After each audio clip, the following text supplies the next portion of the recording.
I've seen this play out more times than I can count. Someone joins the company as a treasurer or finance lead. First week on the job, everything looks clean on paper. Banks, investments, capital structure, no red flags, right? Then they try to move money or issue debt or set up a new product. And suddenly they hit walls they didn't know existed.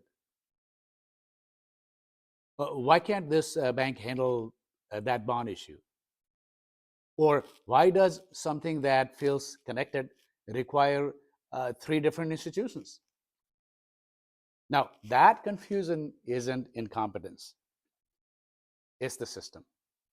And AI is starting to expose it. Okay. Hi, I am 𝗕𝗵𝗀𝗃𝗀, a finance and fintech consultant.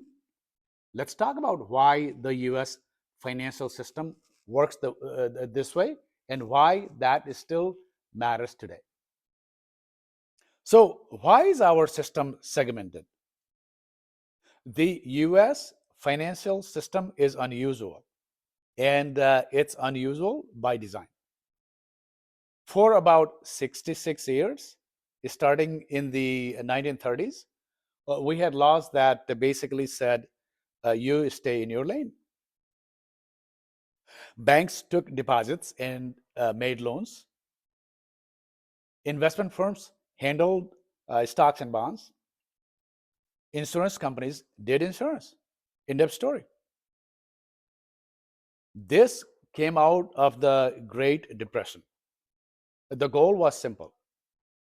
Don't let any one institution get powerful enough to crash the whole economy again, right? Other countries didn't do this. Their banks could do almost everything under one roof. We didn't.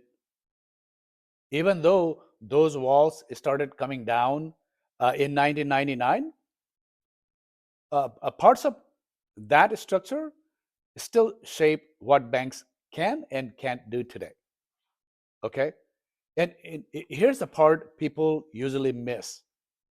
AI doesn't remove these limits. Okay? AI doesn't remove these limits, but it makes them visible.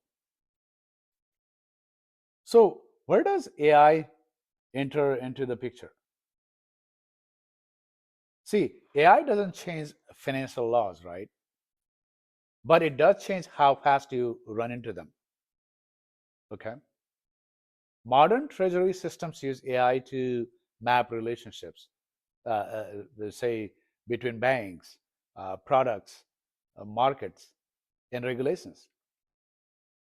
Instead of learning the hard way, AI starts showing patterns early, like which institutions handle short-term liquidity best, which ones belong in capital raising,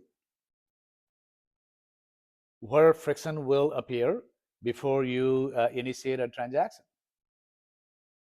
In plain terms, AI becomes the early warning system that says, this looks simple, but it won't be.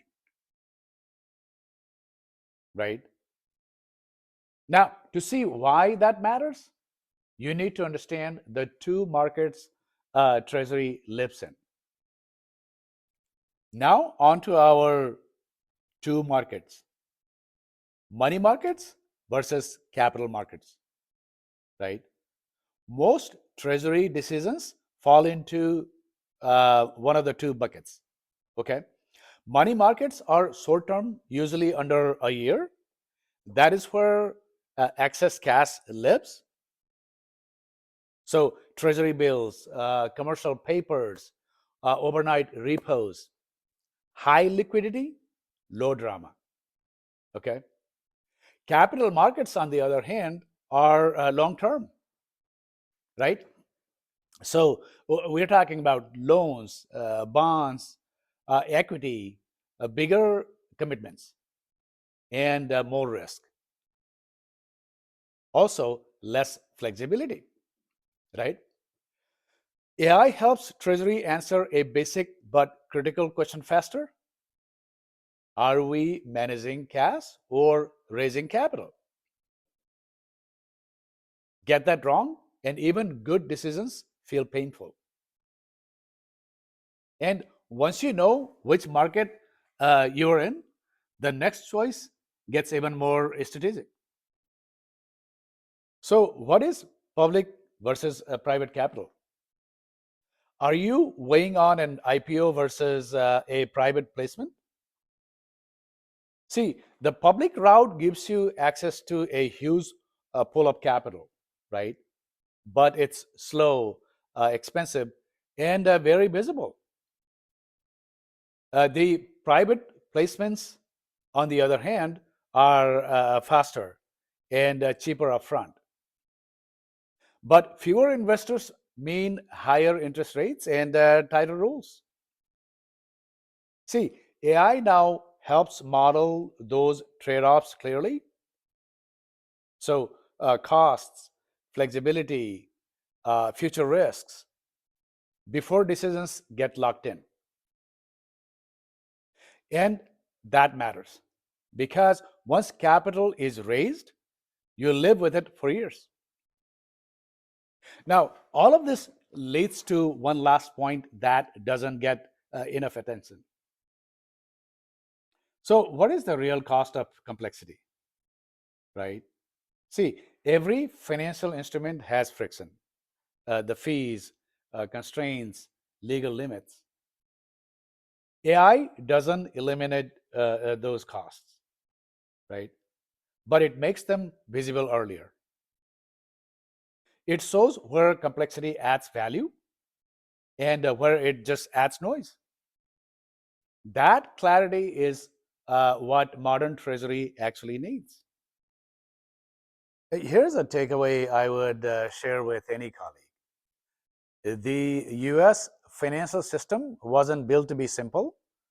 It was built to be stable, right? And AI doesn't change that history, but it helps you navigate it smarter. So know which market you're in, understand what each financial institution can and cannot do well, and use AI to ask better questions before decisions get expensive. Okay? Now, I hope you found information in this video useful. Thanks for watching.